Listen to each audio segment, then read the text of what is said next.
Living on Lake Willow has always been a dream. Peaceful mornings, calm waters, and the occasional neighbor waving as they paddle by. That dream, however, came crashing down the day Karen, the notorious HOA president, decided my lakefront property was the perfect spot for her annual exclusive HOA party. The problem is my property. It started innocently enough. Karen sent a cheerful, but extremely presumptuous, email to all HOA members, announcing her plan to host the party on the lakeside property next to the dock. I laughed at first, thinking she must mean the public area, but a quick glance at the map revealed her audacious plan: my private lakefront. The next day, I saw her rolling in decorations, catering supplies, and a group of excited HOA members. Karen was practically skipping, clipboard in hand, assigning tasks and measuring where the DJ would go. I drove down to confront her, calmly asking, "Karen, this is my property. You don't have permission." Her face turned bright red. "Oh, come on. Everyone in the HOA is invited. It's practically a public space," she huffed.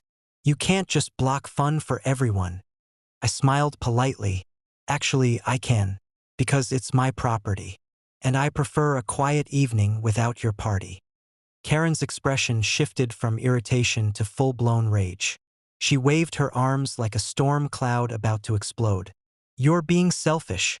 This is the community's tradition," she yelled, ignoring the fact that it had never been held on my land before she unilaterally decided it would be perfect.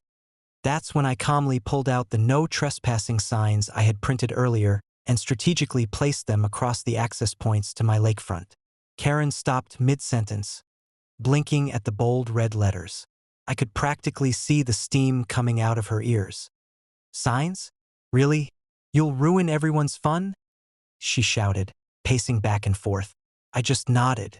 "It's my property, Karen, and trespassing laws are very clear." Her reaction was priceless. She began dialing her phone furiously, presumably to rally HOA members or call the cops, but she had no legal footing. I stayed on my property, calm as ever, while she fumed and shouted.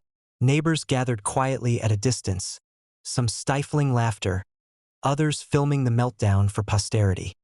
After several hours of Karen screaming and attempting to negotiate like a toddler denied a cookie, she finally left, storming down the road muttering about rules and community standards. I waved politely as she drove off victorious. My lakefront remained peaceful, and the party that never happened was the most entertaining event of the year, at least for everyone else watching.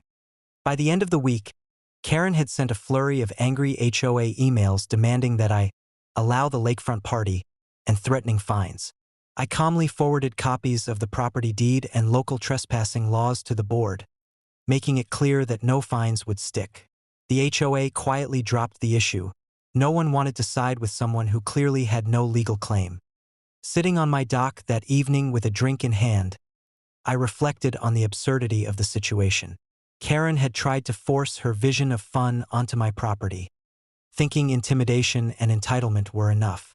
Instead, she left flustered, foiled, and with her reputation even more tarnished.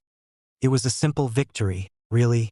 Sometimes protecting what's yours doesn't require confrontation, just a clear understanding of boundaries and the courage to enforce them.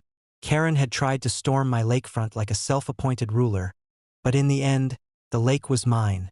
The party never happened, and justice had been served. Quietly, efficiently, and with perfect serenity.